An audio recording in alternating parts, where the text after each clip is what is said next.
having a constantly successful brand is no easy feat. Rozalla put dance on the map with Everybody's Free in 1991 and toured with Michael Jackson in front of 75,000 people. So what happened when the crowd stopped coming? Rozalla, you know you are my queen of rave. Thank you. Love it. Mary, thank you. Can you tell me, because I know you came from Zimbabwe and it's from music, but can you tell us a little bit about what happened, the process up until that absolute peak of your career? What started happening was I had a few radio road shows added in there for big radio shows. Once you get your tracks getting played on radio road shows, or you get invited to sing at radio road shows at the time, you know your track is going to go up a few notches, or you'll get more airplay, on the radio, which is what every artist wants. And then those started dropping. My label at the time was telling me, oh, that radio road show is not going to happen, and they were just dropping one by one. And then the next thing, my record label dropped me, and here I was thinking, is this the end of my career? So when was this? What year This was that? was the early 90s.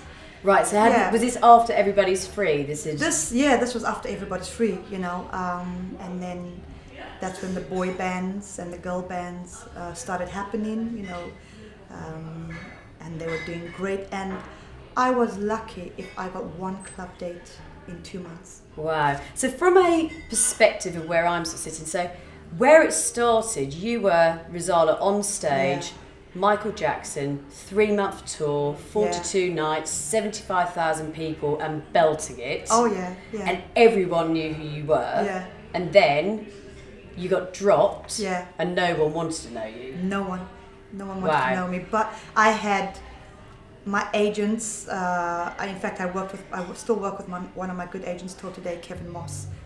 He's part of my family now, and he never gave up on me, and several other people, including my husband. And around that time, when I look at it, that's when I met my husband. So now when I look back, I think maybe that happened because it gave me and my husband a chance to get to know each other. Yes, yeah, because I was going to ask, do you sometimes feel that when things like that happen, it happens for a positive reason? Absolutely. Everything happens for a reason. You might not see it there and then. As time goes by, you look back and you think, that happened for that reason. And my husband and I got to know each other. I knew he's the man I want to spend the rest of my life with. We've been together coming up in 25 years. Wow. He's the love of my life, and he doesn't really like me talking about him. But it has to be said. And he is, until to date, is my number one fan, and told me, one of the things he said to me was, because at the time I was having hit single after hit single, supporting the biggest artist in the world at the time, MJ, who I'll be eternally grateful for as far as my career is concerned. And my husband said to me, if all that ended, would that be the end of your world? Because what's really important, having hit after hit, going out there and singing for people, of course that's wonderful, that's your career, but would that spell the end of your world? What's really important to you? And I said, what's important to me is my family, you, your health, my health. Everything outside of that is wonderful gravy and a bonus if it happens. Yes, yeah. So it's your success is so much more than just being on stage and having a hit after hit after hit. When that happened, and you've got all this love and support around you, that must have been a shock where you were doing this and then you are, no more. Yeah. How did you manage to keep on the right path and keep focused and positive and all the things which many people would struggle with? Obviously, I struggled a bit, but like I said, my husband was such a great support. My family were behind me. The people who believed in me and who believed I could sing and can sing used to tell me, don't give up, just keep doing this. And my agent, Kevin, still tried to get me the odd club date here and there. And then I thought, what, if this is the end of my singing career, what can I do? And I took up a beauty therapy course. I love it. So you were massaging your fans. I was massaging my fans, making them feel good, massaging their stress away. And because, I thought, my husband said, what would you like to do? What else is there? And I thought, well, when I go into a beauty salon, after I've had a massage, that feeling when you come out, it's... Feels so good. It feels so good. So I want to make people feel like that. And I thought, maybe one day I'll open up my own salon. So I took up a beauty therapy course. I love it. And did most of your clients know who you were? Or were you massaging them sometimes and going, actually, I am the Queen of Rave?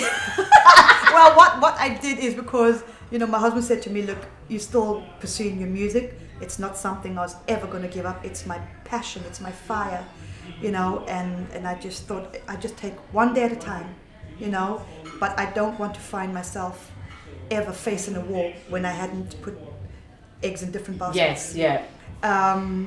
And he said to me, if you open up your own salon, you're going to have to be there 7 days a week. I like going to the cinema. I like having a bubble bath. He says, that might become a little, less often. And you'll have to give your whole time to build that company up for the next 2 to 3 years, or who knows. So I thought, okay, then I'll work part-time. And I got myself jobs in different salons working part-time. Some of them were fans of mine. They were really shocked, just getting a job with us. But I had to have this thick skin. I was doing it for myself. Yeah. I had to learn how to, if ever I opened up my own salon, how to deal with the real person out in the street that's coming in. And I worked in one wonderful salon where this woman took me in. It was a hairdressing salon, as well as a beauty parlor, beauty massage place behind. And she liked me, and I learned how to deal with people coming in from the real world. I loved it, and I did it part-time, and I was still doing my music. People who believed in me started, getting me shows, club dates. And I remember there was one person that came in to have a massage, because I thought I was good at doing massage. And when they saw me, they went, aren't you that singer? Everybody's free to feel good. I said, yeah. What are you doing here? It was like I'd fallen down from up there. And I'm like, no, it's all good. Yeah. It all puts food on the table. And do you think the way you handled that, so it's kind of like a parallel, so it wasn't, I'm never going to sing again. Yeah. You carried on singing, but acknowledged the fact that it stopped in terms of the money coming in as well as slightly. So you paralleled it with something where you also enjoyed it, but it also brought in money, brought in satisfaction. Yeah. Do you think doing it that way allowed you to be more focused and Absolutely. stop panicking and stop thinking the whole world is coming to an end? And the reason I ask that is there's so many brands that I interview, maybe a fashion designer or maybe a restaurant, where when it gets quiet, they freak. Yeah, and it doesn't serve them. Yeah, no, it doesn't. I'm only human. I freak. Even till today, I still have my moments. Believe me, I'm only human. And my husband be like, calm down. How many years have we been doing this for? Look back at the history of where you are today. Just take one day at a time. And also that comes with maturity. Yeah, absolutely. Yeah. And who would you say has been your, take away your husband, who's been one of your main inspirations? Like when the times have been good and not that good, who's the one person that you've always admired and has kept you going? Oh gosh, I have to say, honestly, when I think about it, I'd have to say my mom. Yeah. And your mum's here, or is she? No, she lives in Zimbabwe. She, has had some very highs and lows. And when I think of my mom's life and the things she's done, and she's still standing strong, I think, I admire her. I really do. Yeah. I really do, yeah. And it's beautiful. And I think finally now, in terms of there'll be people watching this going, oh, I've had enough.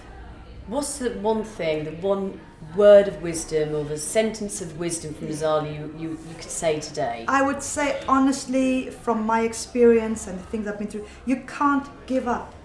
You can't give up. There's times, honestly, as a human being, sometimes there's little voices you hear in your head and you want to give up, or, someone will tell you, why am I doing this? What's the point? We all have those days, but you got to fight back and just even take half a day at a time, just to put, keep putting one foot in front of the other, because that emotion and that thought will pass. It will go. I'm taking up piano lessons at the moment, for instance, and I'm onto my grade 4.